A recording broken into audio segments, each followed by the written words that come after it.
Good Yom Tov, aujourd'hui, le 20e jour de Kislev, le lendemain de Yutet Kislev, nous savons que c'est appelé Chag HaGeula, la fête de la libération du Alter Rebbe de prison, d'ailleurs exactement 200, il y a 22 ans, aussi appelé Rosh Hashanah le Chassidut.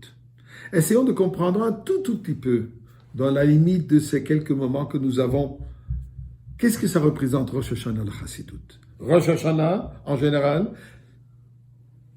on fête l'anniversaire de la création du monde par l'intermédiaire du fait que ce jour-ci, Adam et Chava ont été créés.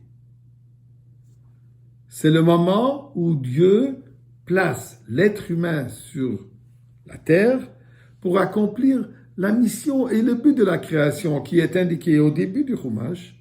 Bereshit bara Elokim et ensuite Va'aretz hayta tohu vohu. Le monde se trouve dans un état de chaos.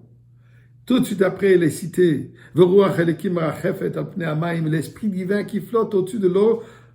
Médrash de nous dire pour nous indiquer que dès le début de la création, le but de tout cela n'est que pour la venue de Mashiach. Pourquoi? Puisqu'au moment de la venue de Mashiach sera le moment où le monde entier, l'univers entier sera imprégné, influencé et reconnaîtra l'existence d'Akadosh Baruch Hu.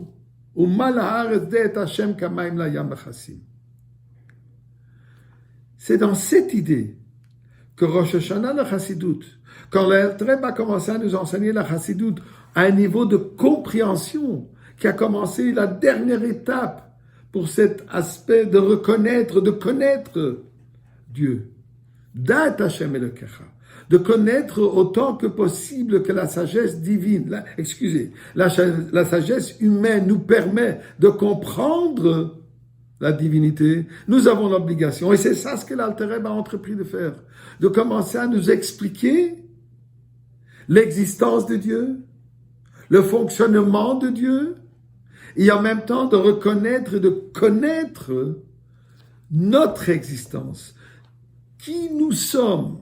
Que sommes-nous comme juifs? Et l'Alter Rebbe nous explique dans le Tanya que nous avons deux âmes, l'âme divine, l'âme animale, les deux qui sont en conflit. Et le but de tout cela est que l'âme divine transforme l'âme animale pour qu'elle devienne aussi reconnaissante et apprécie la réalité de la divinité. Donc, tel qu'à Shavuot, il y a eu la fusion entre le terrestre et le divin, on pourrait dire qu'à Rosh Hashanah de Chassidut, il y a cette fusion entre Dieu et nous, êtres humains, nous, Am Israël, juifs et Akadosh Baruch Hu. Pour illustrer cela avec une anecdote. Un Fabringen à la Yeshiva de Brunois en France,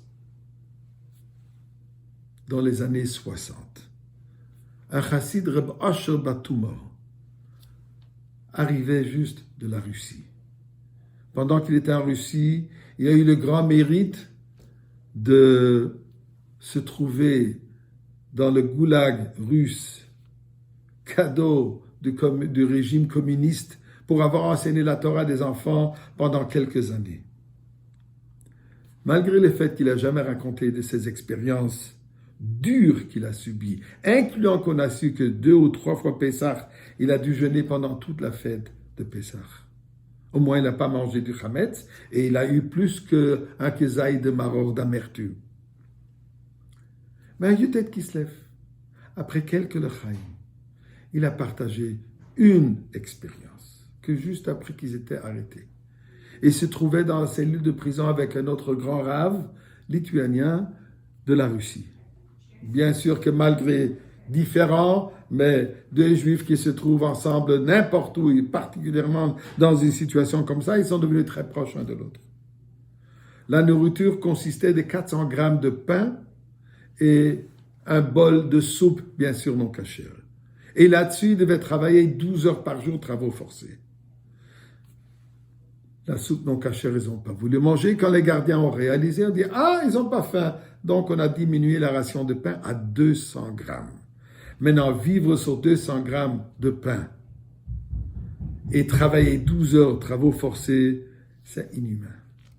Et après quelques jours, le Rav se tourne vers Reb Asher et lui dit « Reb Asher, moi je suis le Rav, et je vous dis qu'après la lacha, on est obligé de manger le non-kasher. Ça nous est interdit de ne pas le manger. C'est ce qu'il dit l'Halacha. Moi, je suis le Rav et je t'oblige à manger. Reb Osher qui quand même a refusé. Et finalement, il dit au Rav, il dit en yiddish, c'est nicht, was will nicht essen. Ce n'est pas que je veux pas manger. C'est nicht, was darf nicht essen. C'est pas que j'ai pas besoin de manger. Ich kann nicht essen. Il a dit avec des larmes dans les yeux. Je suis pas capable de manger. C'est pas kasher. Mon corps ne l'absorbe pas. Je suis pas capable de faire passer ça par mes lèvres. Ça, c'est Rosh Hashanah la Chassidut. Et c'est ça ce que le Alter Rebbe accomplit. Et c'est ça ce qui nous mène vers la Géoula, que nous allons tous être imprégnés entièrement, à savoir que Torah et Mitzvot, divinité, c'est ce que nous sommes. Chag Sameach.